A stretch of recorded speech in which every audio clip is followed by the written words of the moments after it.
In tonight's headlines, more than 630,000 streamed out of Hong Kong on the first day of the Easter long weekend through air, land and sea checkpoints. A Dubai prince says his Hong Kong family office will be launched in May, following a dramatic 11th-hour U-turn. And top seed Carlos Alcaraz crashes out of the Miami Open.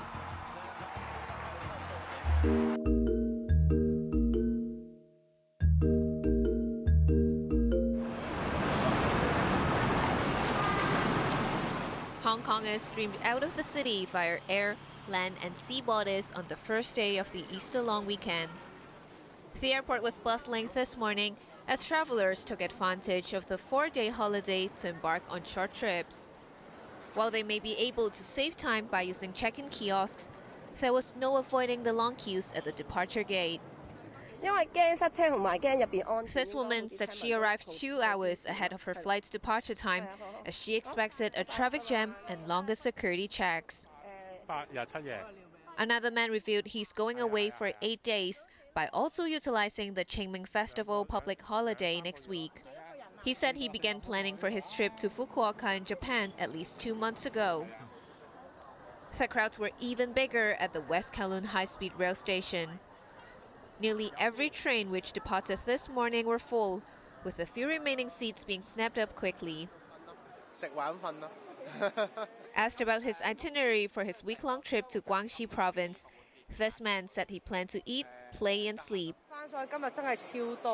We often head north during the holiday, but it's the first time we've seen so many travelers, this woman said.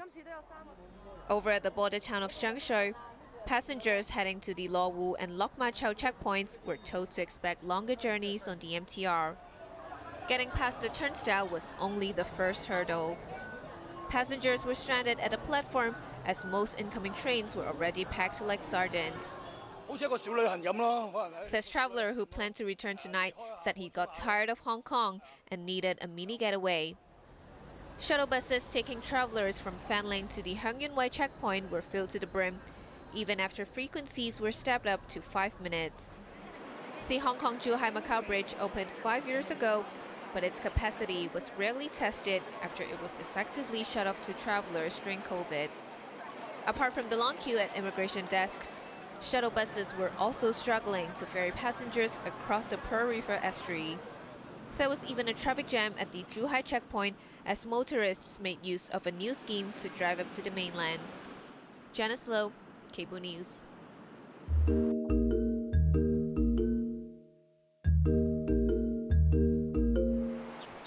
4 cats perished after a fire broke out in a flat in Tongcheng early this morning.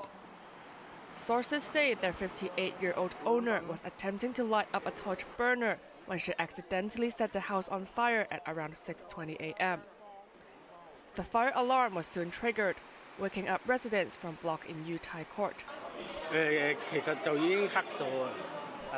This resident, who lives just above the unit on the 21st floor, said the smoke was really intense. He added the fire alarm went off almost immediately after the accident, but the corridor was already filled with thick smoke when they tried to escape. More than 150 residents were safely evacuated from the building, and the fire was extinguished around half an hour later. Firefighters broke into the apartment and rescued the tenant. The woman had to breathe in oxygen as she was rushed to Princess Margaret Hospital. She suffered second-degree burns on her face, arms, and neck. Her cats, meanwhile, were less lucky. All 4 could not be resuscitated despite first aid from the firefighters. Their bodies were taken away by the Society for the Prevention of Cruelty to Animals. 2 other female residents, aged 65 and 80, felt unwell after inhaling smoke. They were both sent to North Atlanta Hospital for treatment. Janice Yu, Cable News.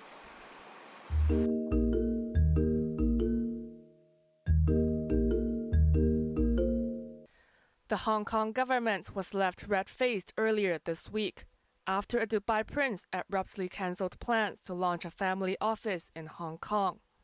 A spokesman for Sheikh Ali Rashid Ali Saeed Al Maktoum formally apologized for the sudden change of plans.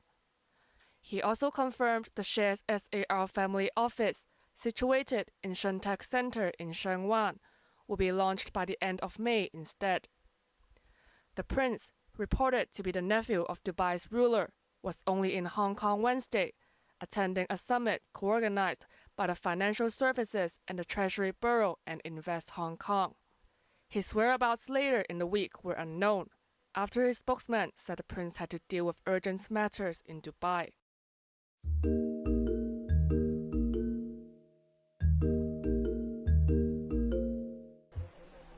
44 people heading to an Easter service in South Africa died after the bus veered off a bridge and plunged down a ravine north of Johannesburg.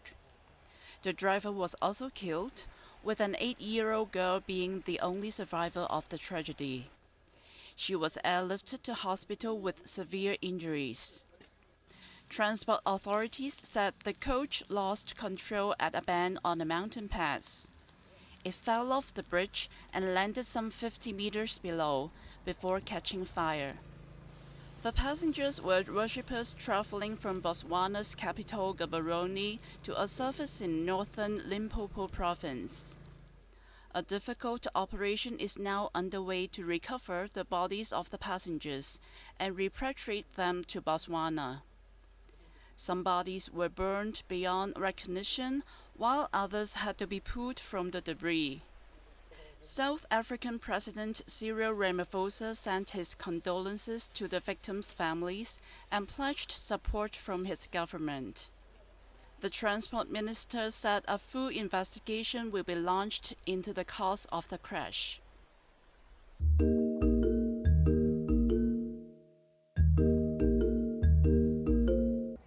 In a major milestone, Chinese smartphone giant Xiaomi officially launched its electric vehicle and unveiled the prices. Called the SU7, the standard version starts at 215,900 yuan, 30,000 yuan cheaper than Tesla's Model 3. Even the range-topping model costs less than 300,000 yuan, far lower than market forecasts of up to 370,000 yuan. Starting today, potential buyers can reserve a test drive at Xiaomi auto outlets in 29 cities across China. Chairman Lei Jun admitted they had benchmarked the car with the Tesla Model 3. He said the SU7 is not only cheaper, but also superior in terms of specifications. While Chinese electric vehicles are nothing new, this marks the first time an EV is built by a major phone maker. It also came weeks after reports suggested Apple had pulled the plug on a decade-long project to develop its own battery-powered vehicle. Instead, the tech giant will use the resources on artificial intelligence research. But it may be too early to say that Xiaomi has scored a home run. Market watchers are curious whether it will survive in the ultra-competitive domestic market, currently dominated by the likes of BYD, XPeng, and Li Auto. China is the world's largest EV market, with 8.4 million units sold last year, accounting for 59% of global sales. But an industry survey predicted EV sales will grow by only 25% this year, down from 36% in 2023. Bess Leung, Cable News.